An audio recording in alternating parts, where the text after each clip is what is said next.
Nuestra promesa es atender rápidamente a nuestros pacientes. Atendemos al 80% de nuestros pacientes adultos de urgencia en menos de 30 minutos, desde su ingreso hasta la atención médica en el box. Para esto, hemos mejorado y ajustado los procesos, personal e infraestructura.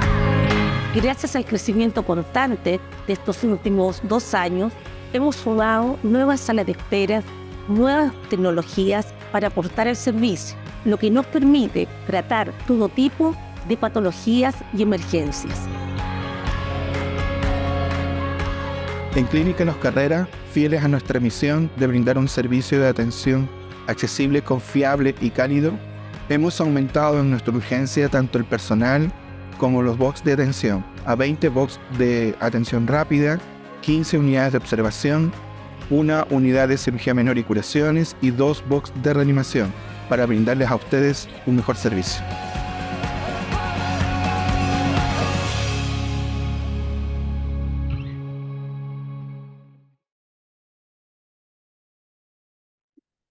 ¿Cómo están? Un gusto saludarles. Gracias por ser parte del programa Tu Voz Local, donde, como decimos cada vez que iniciamos esta edición, conversamos temas de interés. Y sin duda el que vamos a conversar hoy es un tema de interés para usted, para su familia, para su comunidad, para la región, para el país. Porque si bien las cifras, de acuerdo a últimos estudios de siniestros viales, bajaron en los últimos 9 meses, de este año, la verdad que hay mucho, pero mucho que conversar y mucho que analizar. Y qué mejor que hacerlo con 2 representantes de una fundación que desde un tiempo a la fecha ha liderado lo que son las campañas y también este tema a nivel regional y nacional. Me refiero en primera instancia a Carolina Figueroa, presidenta de la Fundación Emilia. ¿Cómo está, Carolina? Un gusto tenerla nuevamente aquí en Todo el Local. Gracias a ti, Bernardo, por preocuparse por esta problemática que a nosotros nos afecta ya hace casi 10 años. El próximo año cumplimos ya 10 años con nuestra labor. Cómo pasa el tiempo, Carolina. Sí. Bueno, y queremos saludar también a Javiera Vitar, psicóloga de la Fundación Emilia. ¿Cómo está, Javiera? Gracias por estar con nosotros. Hola, un gusto, muchas gracias también por la invitación. Bien, Carolina, quiero partir con usted porque si bien las cifras dicen bajó en los últimos 9 meses en comparación al año pasado, la verdad que no deja de ser preocupante porque los accidentes vehiculares, estos siniestros viales, debieran de tratar de propender a lo mínimo. ¿Es así o no? Efectivamente, si bien bajó en relación al año 2022, no es una cifra alentadora porque el año 2022 fue el año más alto de los últimos 10 años, entonces estaríamos bajando con respecto a ese año, no con respecto al último decenio, y eso es algo que nos tiene bien preocupados. Además, porque las variables que más se repiten en siniestros viales es, primero, conducir no atento a las condiciones del tránsito, que es el uso del celular, y segundo, ha subido la variable de alcohol, que era algo que teníamos nosotros de alguna forma controlado y a la baja. Durante el año pasado subió al 10% el total de los siniestros viales y este año seguimos por la misma tendencia, así que es algo que nos tiene bien preocupados. Javiera, ¿por qué los conductores no toman en cuenta esto? Si desde el punto de vista, ¿no es cierto?, psicológico, mental, se busca, se hacen campañas, se envían mensajes como para poder, como decíamos los antiguos, que el Pepe Grillo, bueno, no es verdad, ese personaje que era la conciencia de cada uno antiguamente, poder causar el cambio. ¿Por qué ocurre esto? Bueno, hay 2 factores principales. El primero que tiene que ver cómo se forma la cultura. Y obviamente si nosotros vemos en la tendencia cultural de Chile hace muchos años, al menos existía mucho el dicho que también va por la campaña que hicimos en septiembre de cura o manejo mejor.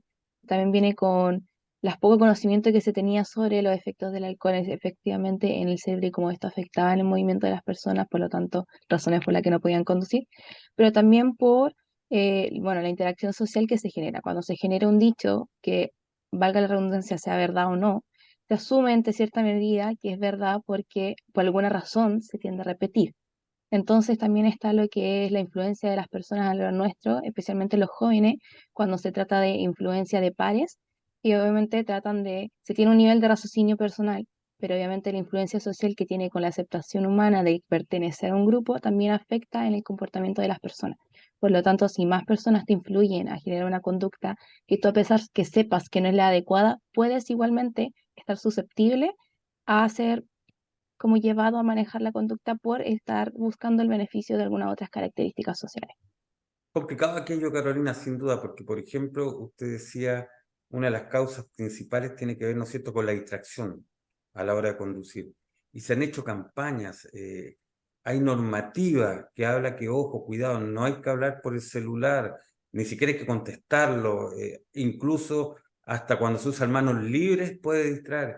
Y continuamos con lo mismo y se transforma, ¿no es cierto?, en la primera causa, en este caso de accidente. ¿Por qué llegamos a esto? Qué es lo que pasa, considerando lo que nos dijo Javiera, desde su punto de vista?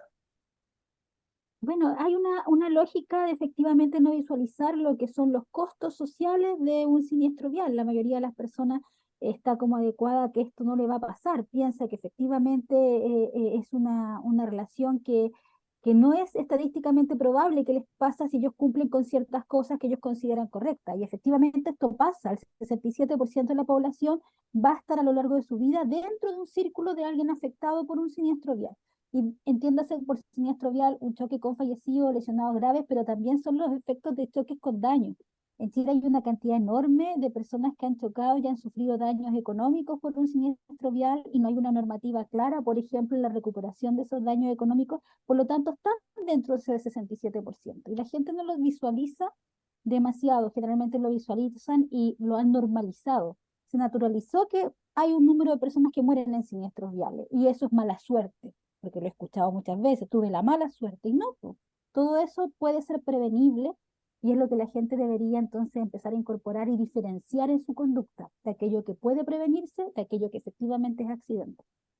Claro, y usted habla de un término que se ha hecho muy común en nuestro país, el normalizar. Javiera, ¿por qué los chilenos nos hemos acostumbrado a normalizar tantas cosas? Tanto de lo bueno, pero a veces mucho más de lo malo. Bueno, como te decía, Caro, también existía este factor en donde las personas tienden de ver una cifra y dicen, bueno, entre las probabilidades no caigo yo dentro de eso. Por lo tanto, ahí se genera esa normalización, pero también existe lo otro que es como una conducta que se va adaptando más que nada porque no se ve como una esperanza al cambio, por así decirlo. Como no se ve como un cambio, las personas que hacen no pueden luchar contra eso, por lo tanto se adaptan. Y por eso uno dice como que se resignan, porque al fin y al cabo igual es un impacto emocional que es un proceso ya más interno que también cansa, tanto como físicamente. Entonces, ese esfuerzo que se hace, por ejemplo, correr una maratón físicamente, las personas lo hacen mentalmente, por lo tanto llegan a un punto que dicen, bueno, ya es necesario seguir corriendo o ya simplemente me adapto a lo que ya está. Entonces, esos son como los factores que entran en juego porque normalmente uno tiende después ya a resignarse o normalizar ciertas conductas que al final es como luchar contra una masa muy grande, que al final y al cabo muchas veces no tienden a ser tan grandes, sino que se ven desde la perspectiva individual mucho más grande de lo que puede ser de una perspectiva global en grupo. Pero esos son como los factores que tienden a influir porque las personas a veces tienden como a dejar de seguir una lucha o algún motivo y por eso tienden a parar un poco la caminata, por así decirlo. Carolina, ¿qué se puede hacer? ¿Qué más se puede hacer de lo que ya se ha hecho? Pero nosotros hacemos, por eso las campañas de difusión, por eso hacemos talleres escolares, por eso hacemos atención a víctimas, porque en realidad, en nuestro caso, nosotros no nos resignamos. Entonces, en realidad queremos visibilizar que el fenómeno existe, que la problemática está ahí, es evidente, y que hay formas de cambiar esta conducta. Y hemos centrado nuestra atención, por lo menos durante estos últimos años, en los jóvenes, especialmente en tercero y cuarto medio, teniendo la esperanza de que en ellos también podrá haber un cambio social que se vea reflejado en las cifras a futuro.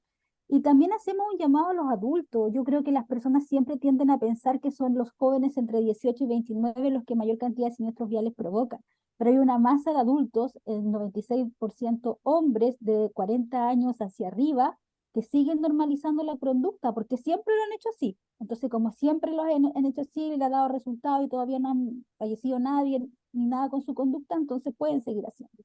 No, no es una conducta que sea permitida por la sociedad en su conjunto. Entonces llamamos también a la gente a que diga, no, pues, si tomaste no puedes después irte del carrete o de la instancia coloquial conduciendo. Que es que la gente todavía no se atreve a decir eso, no, dicen, no, no es mi problema. Y no, pues el problema es de todos. Bueno, hay varias cosas que nosotros los chilenos decimos no es mi problema y nos puede estar pasando al lado. Otro ejemplo lamentable es la violencia intrafamiliar. No es Sí. verdad, o sea, o no, es el problema de los vecinos, de la familia, pero ahí no podemos levantar un teléfono muchas veces y llamar a la autoridad. Esto mismo pasa con los temas viales. De hecho, lo que decía usted, acá tengo una estadística que dice que las personas fallecidas durante el 2023 se concentraron en el rango etario que va desde los 30 a los 44 años, un 25,7%, y seguido por los de 45 a 59 años, un 24%. Entonces, llama, ¿no es cierto?, un poco la atención y cómo se centraliza y se focaliza esto, Javiera, porque sin duda es como que la masa te lleva. Al final Ujú. es como que la masa lleva y en la conducción pasa lo mismo. Y desde esa perspectiva, ¿usted siente que la educación, Javiera, está al debe? Muchas veces lo hemos conversado, yo creo que con Carolina también en más de alguna oportunidad, pero todavía no queda claro si las autoridades educativas han tomado en cuenta que a lo mejor esto de la conducción, de las normas de tránsito debiera ser tomado desde la enseñanza básica, incluso como cursos que fueran obligatorios para poder, ¿no es cierto?, evitar más adelante que se produzcan este tipo de consecuencias fatales. ¿Le parece, Javiera? Y mira, estoy completamente de acuerdo que podría hacerse algo desde el área de la educación, porque en el sentido de Carolina decía, nosotros hacemos talleres y cuando vamos a estos lugares, muchas veces nosotros preguntamos si saben lo que es la ley Emilia, que es de donde nace la fundación. Y muchos de ellos hoy en día ya no saben lo que es, porque ya pasó tiempo desde que se hizo la implementación de la ley. Entonces eso ya muestra un vacío de una norma tan básica que lleva a las reglas de conducción.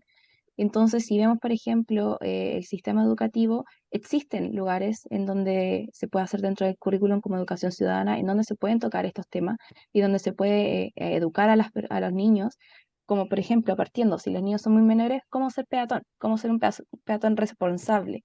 Y de ahí yendo avanzando a ya una persona que va a evolucionar, que va a decir, ya no eres un peatón, ahora también vas a ser una persona que va a estar poder conducir. ¿Cuáles son las reglas que tú tienes que seguir y cuáles son los parámetros en los que te tienes que guiar? Entonces sería bueno poder hacer eso. De hecho, por dar un ejemplo, en Estados Unidos los colegios tienen dentro de su currículum hacer clases de conducir. Ellos en muchos lugares no existen lo que son las escuelas de conducción porque están dentro del currículum y la preparatoria secundaria se encargan de hacer estas tareas. Entonces sería como un ejemplo de lo que se podría hacer o cómo podríamos ir avanzando para tal vez llegar a un punto que pudiéramos tal vez tener este tipo de implementaciones dentro de los colegios como tal.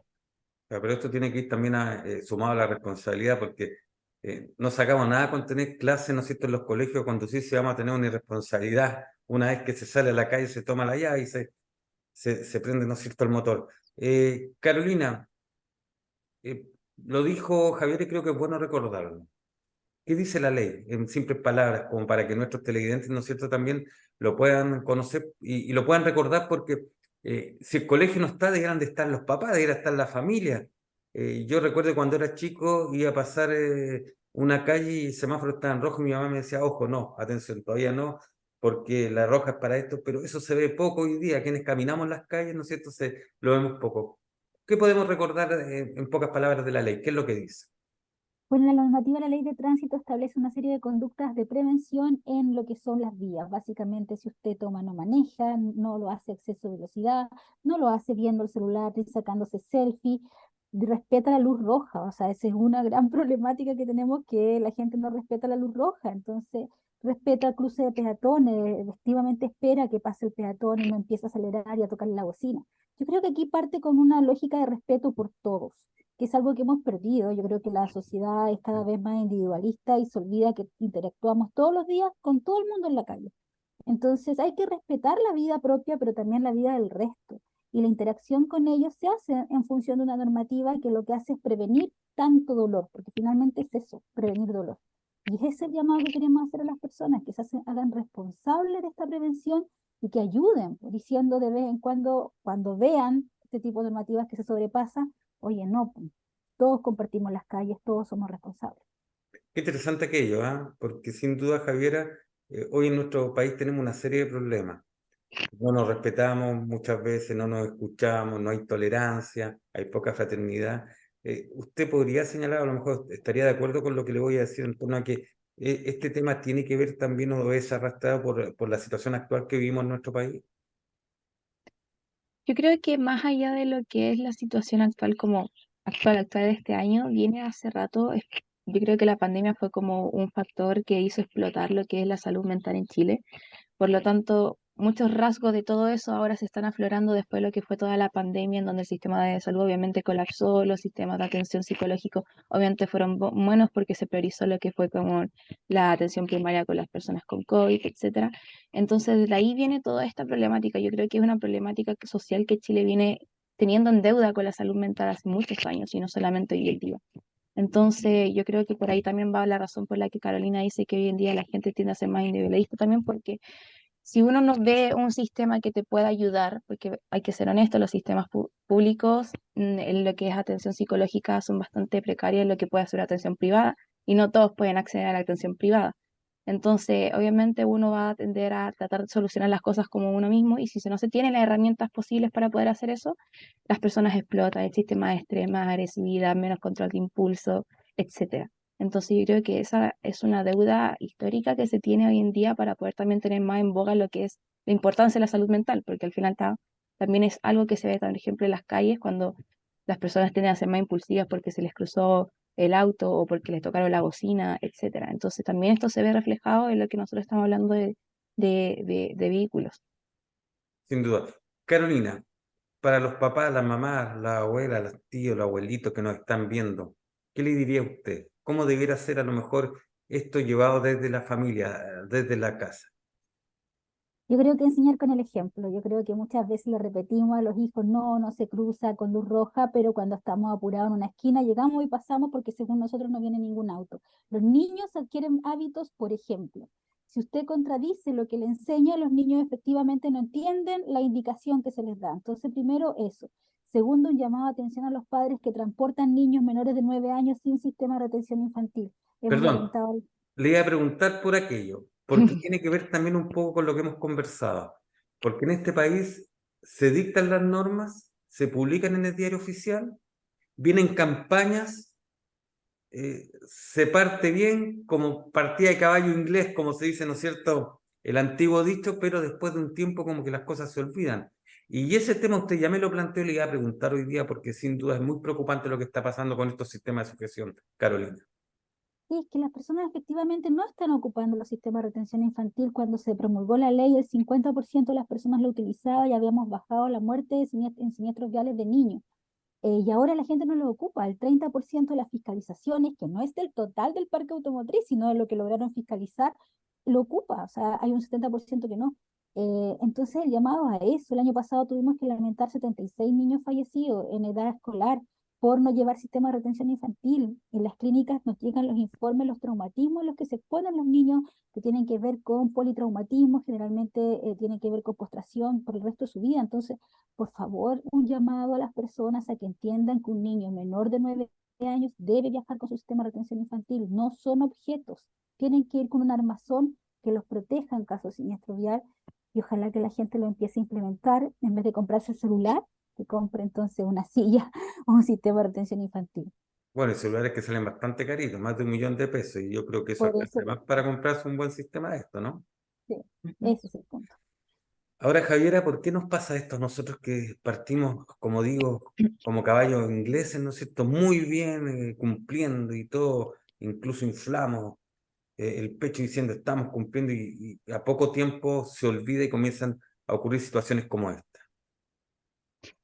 En cualquier situación donde hay algo nuevo, como tú dices, se parte súper bien, porque es nuevo, novedoso, la gente empieza a aprender de ello, lo mantienen, y porque también muchas veces ocurre que está más al ojo de las personas, como que se habla por todos lados, por lo tanto la gente está más consciente de eso. Pero si no se mantiene la cultura, como decíamos, de que esto es algo necesario no solamente en las situaciones en donde nosotros estamos viendo una noticia en la televisión que nos llama la atención y decimos, ah, tal vez tenemos que hacerlo, la tendencia viene a la baja, porque hay que hacer una mantención de la cultura, de cómo socialmente nosotros tenemos que respetar esto, como decíamos, que también tiene que ir acompañado de un sistema de educación. Y si no existe esa educación para concientizar a las personas, obviamente uno lo va a tener al principio, lo va a tomar y después lo va a dejar, y por lo tanto se vuelven a las costumbres anteriores que uno tenía. Y por eso se mantiene un cierto nivel que puede ser más alto que el que teníamos antes, pero no el mismo con el que se partió. Bueno, es para conversar, es para analizarlo, es para tomarlo en cuenta. Y es por eso que hemos querido conversar justamente con Carolina y con Javier de la Fundación Emilia sobre este tema. Porque si bien se puede decir, oiga, mire, pero es que los informes dicen que bajó en comparación del tema de los accidentes vehiculares, los atropellos, etcétera, que bueno, vamos bien, pero no vamos tan bien, pues Carolina, no es verdad, porque esto no debiera ocurrir, vuelvo a insistir, o a lo mínimo, no a las condiciones en las cuales estamos viviendo hoy día, considerando que se nos vienen, por ejemplo, un nuevo fin de semana largo, ahora en octubre, que se vienen las fiestas de fin de año, donde siempre tenemos que lamentar. Lo bueno fue que ahora en septiembre, hace poco, ¿no es cierto?, por lo menos acá en la región no hubo fallecidos por siniestros viales. Es un paso adelante, pero a nivel nacional sí hubo. La idea es que no hubiese este tipo de circunstancias, ¿o no, Carolina? Bueno, así es, pues, efectivamente, a mí lo que me preocupa es que vamos a terminar el año y el encabezado del diario va a decir bajamos la siniestralidad vial y no va a ser el recorrido analítico de qué bajamos realmente. Sí, vamos a bajar respecto al año 2022, pero hace 10 años no teníamos una cifra tan alta en siniestros viales. Entonces, ojalá que la gente efectivamente pondere, porque perder una vida en el tránsito es también condenar a familias completas, o sea, no solamente la vida que se pierde, sino que la familia que tiene que estar en recuperación años de luto por eso. Entonces, ojalá que logremos efectivamente que la gente entienda la problemática, pero que también el Estado se haga cargo. Como bien decía Javiera, las fiscalizaciones funcionan al principio cuando se promulga la ley. El problema es que yo necesito fiscalizaciones constantes. Necesito que se fiscalice constantemente, que se tengan los mejores instrumentos. En Chile siguen habiendo solamente 57 narcotés para todo el parque automotriz. 57. Entonces, aquí tiene que haber una inversión, tienen que ponerle una inversión económica, presupuestaria a lo que son las políticas públicas viales. Así que también un llamado a nuestros congresistas aquí en la quinta región a que cuando se discuta el presupuesto, por favor le den más presupuesto a Senda para que compre más instrumentos de fiscalización, que es lo que nos ayuda a nosotros en nuestra área a prevenir. Sin duda tiene que ver aquello también, porque por ejemplo uno ve informaciones que llegan desde la región metropolitana y ve tremendas fiscalizaciones a conductores de motos, no es verdad que las sacan muchas veces de circulación porque andan sin documento o de manera ilegal, ve ese tipo de cosas, pero no las hemos visto acá. Al principio hubo un par de comunas, pero no hemos visto mayormente acá, y eso llama la atención, ¿o no, Javier? ¿Le llama la atención a usted también?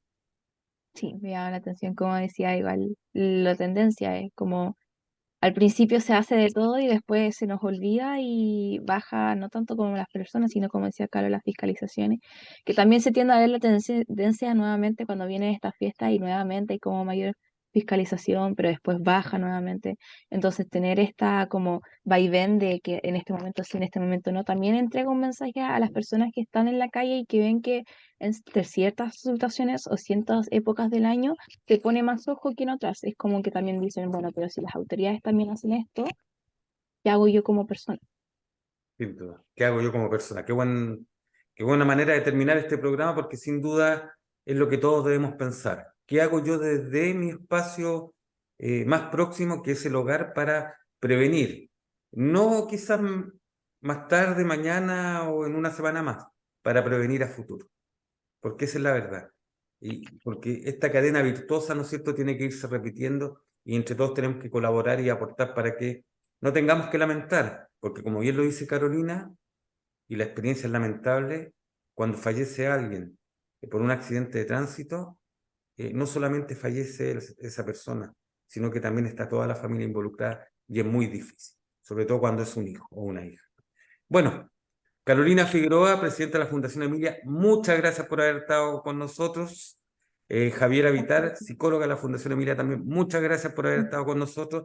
Sin duda que estos son los temas que debemos conversar, estos son los temas que debemos analizar. E insisto, creo que el mensaje está súper claro. No espere a que los demás lo hagan. Partamos nosotros mismos, desde nuestros hogares, con nuestros niños, con nuestros parientes, haciendo una pequeña campaña, una campaña que nos permita, ¿no es cierto?, decir, no que a lo mejor estamos libres, porque las circunstancias sean, sino que decir, estamos contribuyendo para tener, ¿no es cierto?, un barrio, una familia, una ciudad más segura. Muchas gracias por haber estado con nosotros hoy. No, Muchas gracias a ti, gracias. Bernardo, por preocuparte siempre por este tema y un abrazo a los profesores que hoy día están Sí, también. logrando su día. Un abrazo para todos los profesores, especialmente para los normalistas, que muchos los olvidan y fue quizás gran parte de las generaciones que nos formaron en tiempo atrás. Y a ustedes muchas gracias por ser parte de este programa, que es su programa Tu Voz Local. Que esté muy bien usted y su familia.